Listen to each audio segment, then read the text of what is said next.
ओम शांति। Hello everyone, welcome back to my channel. मैं हूं अर्चना और आप देख रहे हैं माउंटेन फेरी गार्डन। तो फ्रेंड्स, आज मैं अपने रोजेज़ के प्लांट्स पर, अपने गुलाब पर खाद देने वाली हूं। तो प्लीज़ वीडियो को पूरा देखिएगा और यदि अच्छी लगे तो लाइक शेयर सब्सक्राइब भी कीजिएगा। तो फ्रेंड्स देखिए, ये मेरे रोजेज़ के प्लांट्स हैं और इनकी कंडीशन कुछ अच्छी नहीं है, इनकी हालत कुछ ठीक नहीं है, उतने हेल्दी ये प्लांट्स नहीं हैं। तो इनको हेल्दी करने के लिए हमें कुछ ना कुछ तो करना ही पड़ेगा। तो मैंने इनको पत्तों की खाद में लगाया था। 40% मैंने पत्तों की खाद ली थी और 60% मैंने सॉइल इसमें मिक्स करी थी। और बस यही मैंने इसमें डाला था और मैंने इसमें कुछ भी नहीं डाला था। और मैंने क्या किया था कि 3-4 5-5 सीड डाल दिए थे मैंने सरसों के, इसके अंदर दाने डाल दिए थे। और सरसों का साग इसमें काफ़ी अच्छा हो गया था और बहुत ही अच्छा था। मैंने आपको वीडियो भी शेयर की थी बनाकर।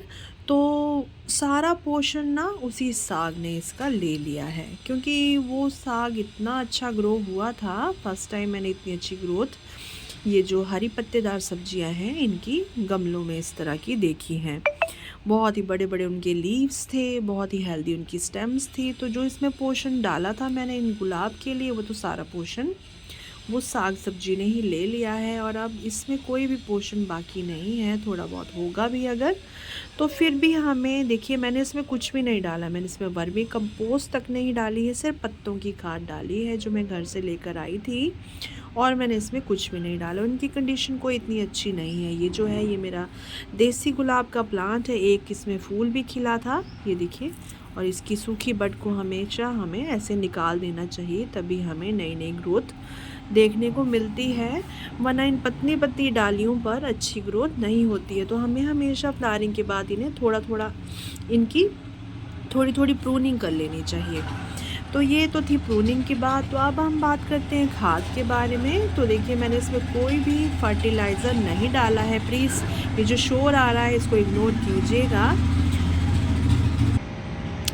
बहुत ही शोर आ रहा था फ्रेंड्स, इसीलिए मैंने वीडियो पॉज कर दी थी।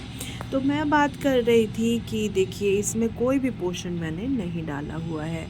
और अब मुझे इसमें खाद देनी है, तो मैंने इसके लिए स्पेशल फर्टिलाइज़र मंगवाया है। क्योंकि खाली वर्मी कंपोस्ट से और गोबर की खाद से हमें गुलाब पर वो ग्रोथ देखने को नहीं मिलती है जो हम देखना चाहते हैं। ना ही उतनी फ्लावरिंग होती है। देखिए, फरवरी का मंथ अभी स्टार्ट हुआ है और अभी फरवरी और मार्च, ये 2 महीने हैं हमारे रोज़ के प्लांट के पास अपनी अच्छी हेल्दी ग्रोथ करने के लिए। तो इन 2 महीनों में हमें थोड़े थोड़े दिनों के गैप पर इनमें अच्छी तरह से फर्टिलाइज़र डालना होगा, तभी हमें इनकी अच्छी ग्रोथ देखने को मिलेगी।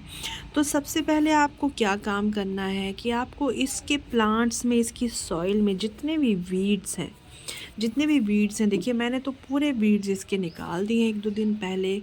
देखिए, हेल्थ भी मेरी अच्छी नहीं थी, फिर भी इसमें इतने वीड्स हो गए थे कि मुझे वो निकालने ही पड़े। क्योंकि सारा पोषण वो ही ले जा रहे थे। जो हमारे ये जो वीड्स उग जाते हैं, इनमें इतनी पावर होती है कि ये सारी की सारे पोषण मिट्टी के सक कर लेते हैं। और हमारा जो प्लांट होता है वो बेचारा देखता ही रह जाता है, उसको कुछ मिलता ही नहीं है। तो इतने सारे इसमें वीड्स हो रखे थे, क्योंकि जो मैं खाद लेकर आई थी पत्तों की, वो घर से लेकर आई थी और वो खुली जगह पे तैयार होती है। तो वहाँ पर जितने भी वीड्स होते हैं उनके सीड्स भी मिक्स हो जाते हैं। बहुत ज़्यादा इसमें वीड्स हो गए थे, तो वो सब मैंने निकाले हैं। तो पहला काम आपको करना है कि इसके वीड्स निकाल लेने हैं। दूसरा काम आपको गुलाब पर करना है कि आपको इसकी कटिंग कर लेनी है। अगर आपके प्लांट बहुत ही लैगी हो रहे हैं, बहुत ही लंबे हो रही हैं उनकी ग्रोथ और हेल्दी स्टेम्स नहीं है, ऐसी पतली पतली सी स्टेम्स हैं, तो आपको इनकी थोड़ी सी कटिंग प्रूनिंग कर लेनी है। हार्ड प्रूनिंग तो बिल्कुल भी नहीं करनी है फरवरी के मंथ में, क्योंकि यही इनकी ग्रोथ का टाइम होता है। छोटी छोटी इनकी प्रूनिंग कर लेनी है, कटिंग कर लेनी है। और तीसरा काम आपको करना है कि इसकी गुड़ाई आपको करनी है। इस तरह से आपको इसकी गुड़ाई कर लेनी है। इस तरह से देखिए, गुड़ाई करना बहुत ही ज़रूरी है खाद मिक्स करने के लिए।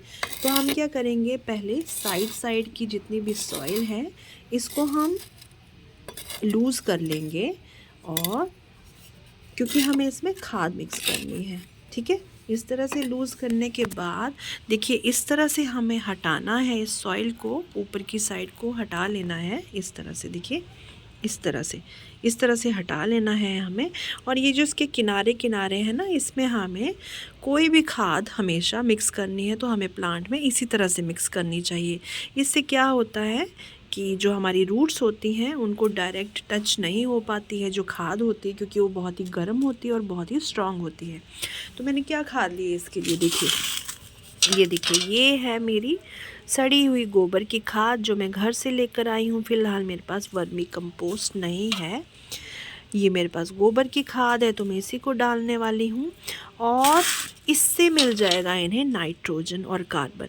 नाइट्रोजन और कार्बन के लिए मैं ये खाद डाल रही हूँ। और फास्फोरस के लिए मैंने ऑर्डर किया है ये प्रॉम फर्टिलाइज़र, मैंने इस पे वीडियो भी बनाई है और आप ज़रूर देखिएगा। और ये मैंने इसके लिए ऑर्डर किया है, ये प्रॉम फर्टिलाइज़र है। और पोटाशियम के लिए, फूलों के लिए मैंने ऑर्डर किया है ये पोटाश। ये जो पोटाश है, देखिए ये क्या करता है, ये फ्लावर्स का, फ्रूट का साइज़ इंक्रीज़ करता है, इम्प्रूव करता है और बहुत ही अच्छी ग्रोथ इससे होती है ना। और ये जो फास्फोरस है, ये जो हमारी बोन मील है ना, उसका सब्स्टिट्यूट है। क्योंकि गुलाबों को तो बोन मील बहुत ही पसंद होती है, पर बोन मील बहुत लोग यूज़ नहीं करते हैं, मैं भी यूज़ नहीं करती हूँ। उसकी स्मेल जो होती है ना, बहुत ही तेज़ होती है। उसकी स्मेल जो होती है मुझे बिल्कुल पसंद नहीं है। एक बार बहुत पहले मैंने मंगवाई थी, वैसे देखिए इफ़ेक्टिव तो वो बहुत होती है, लेकिन उसकी स्मेल मुझे पसंद नहीं है।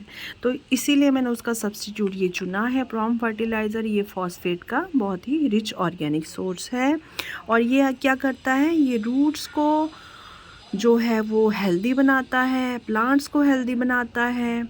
और ब्लूम्स, मतलब जो फूल हमारे खिलेंगे उनको भी बिगर करता है ना। और ये हाई सोर्स है मैक्रो और माइक्रो न्यूट्रिएंट का। तो मैक्रो और माइक्रो न्यूट्रिएंट भी गुलाब को बहुत ही ज़रूरी होते हैं, तो उसके लिए भी ये बेस्ट फर्टिल आपको अलग से, देखिए ये ख़रीदना नहीं पड़ेगा। मैक्रो और माइक्रो न्यूट्रिएंट्स आपको अलग से नहीं ख़रीदने पड़ेंगे। अगर आप प्रॉम फर्टिलाइज़र मंगवा लेते हैं तो इसी में आपको सब कुछ मिल जाएगा। तो ये भी मैं इसमें डालने वाली हूँ। तो ये देखिए मैंने सॉइल को लूज़ कर लिया है और अब मैं इसमें डालने वाली हूँ 3 से 4 मुट्ठी, क्योंकि मैंने इसमें कोई भी गोबर की खाद या वर्मी कंपोस्ट मैंने डाला ही नहीं है। और तो मैं 3 से 4 मुट्ठी, देखिए इस तरह से डालूँगी, इसके चारों तरफ डाल लूँगी।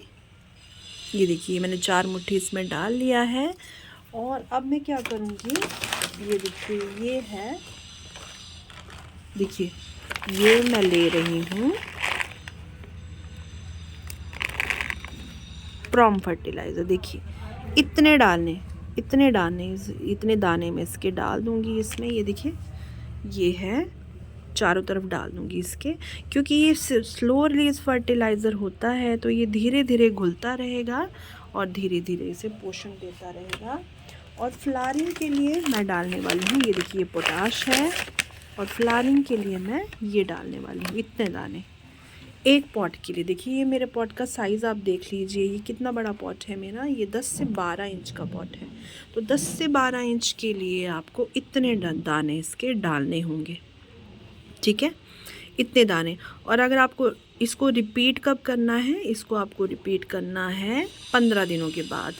और अगर आपको लगता है कि 15 दिन बहुत ही जल्दी है तो आप महीने में इसे एक बार डालिए ज़रूर, क्योंकि ख़ासकर गुलाबों में, क्योंकि फरवरी और मार्च ये 2 ही महीने होते हैं जब हमें अपने प्लांट को बहुत सारा पोषण प्रोवाइड करना होता है ताकि वो अच्छी ग्रोथ कर सके। तो मैं इसको भी डाल दे रही हूँ ऐसे साइड में। तो जैसे मैंने बताया कि स्लो रिलीज फर्टिलाइज़र होता है, अगर इसकी क्वांटिटी आपको लगे कि बहुत ही ज़्यादा है तो भी ये आपके प्लांट को कोई नुकसान नहीं करता है।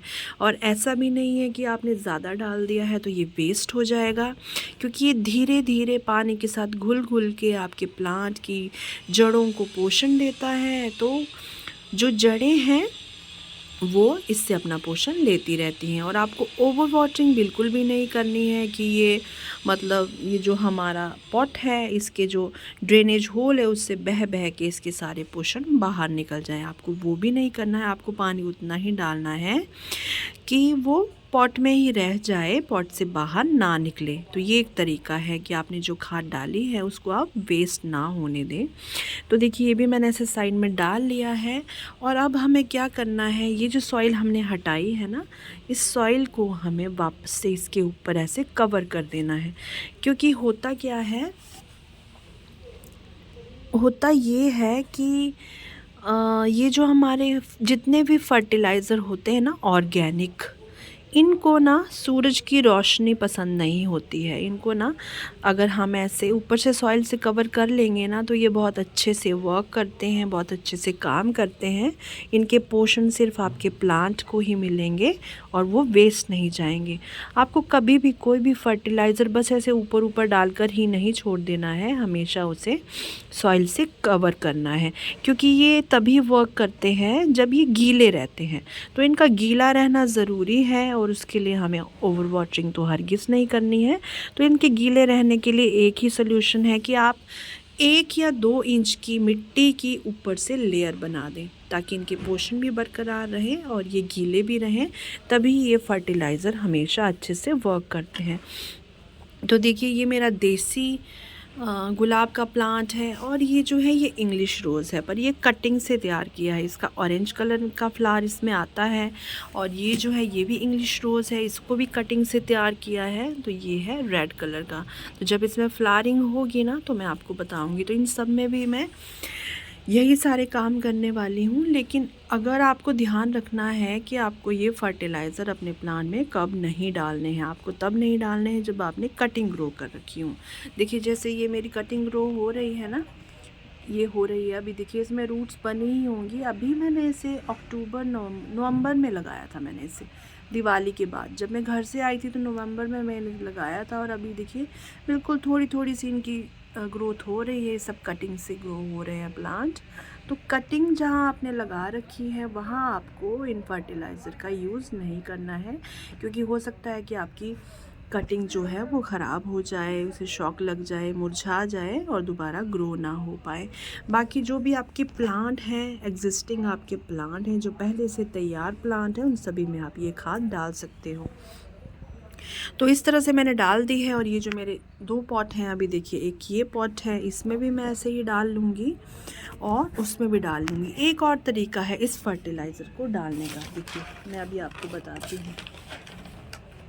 देखिए ये है पोटाश और ये जो काले दाने हैं, ये जो लाल दाने हैं ये पोटाश है और ये जो ब्लैक दाने हैं ये फास्फोरस है, फॉस्फेट जिसे कहते हैं, बोन मील का सब्स्टिट्यूट है।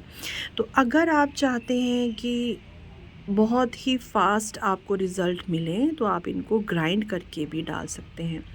मैं अब नेक्स्ट जब इसमें अपने प्लांट में फर्टिलाइज़र ऐड करूँगी तो मैं इसे ग्राइंड करके ऐड करूँगी, तब भी मैं आपके साथ शेयर करूँगी। और मिक्सी जो आपका मिक्सर है उसी में आप इसे ग्राइंड कर लीजिए, अलग अलग पाउडर फॉर्म में इसे तैयार कर लीजिए। वैसे तो पाउडर फॉर्म में भी ये अवेलेबल है ऑनलाइन। अगर आप देखेंगे अमेज़ॉन पे या फ्लिपकार्ट पे कहीं भी अगर आप देखेंगे तो आपको ना ये फर्टिलाइज़र जो है ये आपको ऑनलाइन भी मिल जाएगा, सॉरी पाउडर फॉर्म में भी मिल जाएगा। तो आप पाउडर फॉर्म में भी इसका यूज़ कर सकते हैं और ये जल्दी असर करता है। और एक तीसरा तरीका है इसको यूज़ करने का कि आप इसे पीस लीजिए, पाउडर बना लीजिए और पानी में घोल लीजिए। पानी में घोल के अगर आप डालेंगे ना तो रूट्स इसे जल्दी से ऑब्ज़र्व करती हैं, जल्दी से उनका डीकम्पोजिशन होता है फर्टिलाइज़र का और प्लांट्स को हैवी ग्रोथ मिलती है। तो ये तीसरा तरीका है कि आपको अपने फर्टिलाइज़र को 3 तरीक़ों से दे सकते हैं। या तो आप दानेदार फॉर्म में दे दीजिए, या फिर आप पाउडर फॉर्म में दे दीजिए, या फिर आप उस पाउडर को पानी में घोल कर, देखिए जैसे पानी है ना, इसमें घोल कर आप ओवरनाइट रख लीजिए। और इसके कोई आपको ज़रूरत नहीं है वेट करने की कि आप 3-4 दिन तक वेट करें, जैसे हम सरसों की खली का वेट करते हैं। तो आपको ऐसे वेट करने की ज़रूरत नहीं, आप रात को घोल लीजिए और सुबह आप इसको डाइल्यूट करके दीजिएगा, क्योंकि ये बहुत ही स्ट्रॉन्ग हो जाता है घोलने के बाद। तो आपको इसे डाइल्यूट करना है। मतलब अगर आपने 1 मग पानी बनाया है, 1 मग पानी बनाया है तो उसको आपको 10 मग से डाइल्यूट करना है। तो इस तरह आप इसे डाइल्यूट कीजिए, मतलब 1:10 की रेशो में, 1:10 की रेशो में आपको इसको डाइल्यूट करके अपने प्लांट्स में डालना है। तो ये 3 तरीके हैं जिन तरीक़ों से आप अपने ये जो फर्टिलाइज़र है पोटाश का और ब्रोम फर्टिलाइज़र, इसका आप यूज़ कर सकते हैं। तो फ्रेंड्स, कैसी लगी आपको ये वीडियो? एक तो सरसों का फर्टिलाइज़र है, देखिए उसको भी आप इसमें डाल सकते हैं, पर फ़िलहाल मैं नहीं डाल रही हूँ। जब मैं डालूँगी तो आपको मैं बताऊँगी। फ़िलहाल मैंने ये 3 फर्टिलाइज़र इसमें डाले हैं। एक गोबर की खाद डाली है मैंने 4 मुट्ठी 12 इंच के पॉट में, और मैंने 15 से 20 पीस दाने डाले हैं पोटाश के और प्रॉम फर्टिलाइज़र के, ठीक है। और आपको इसके बाद आपको क्या काम करना है, जब भी आप खाद मिक्स करें आप अपने पॉट में, तो आपको पानी ज़रूर डालना है। तो इसीलिए ज़रूरी है कि आपके पॉट की मिट्टी जो है वो सूखी होनी चाहिए जब आप इसमें खाद ऐड कर रहे हो, क्योंकि अगर आप गीली मिट्टी में ही खाद ऐड करोगे तो आप उसमें वाटरिंग नहीं कर पाओगे। तो वाटरिंग करना बहुत ही ज़रूरी होता है खाद डालने के बाद। तो इसमें देखिए मैं थोड़ी थोड़ी वाटरिंग भी कर दूँगी। तो फ्रेंड्स, कैसी लगी आपको ये वीडियो कमेंट सेक्शन में ज़रूर बताइएगा, और यदि अच्छी लगे तो लाइक शेयर सब्सक्राइब भी कीजिएगा। तो फिर मिलते हैं किसी और नई वीडियो में किसी और नई जानकारी के साथ। तब तक के लिए थैंक यू, टेक केयर, ओम शांति।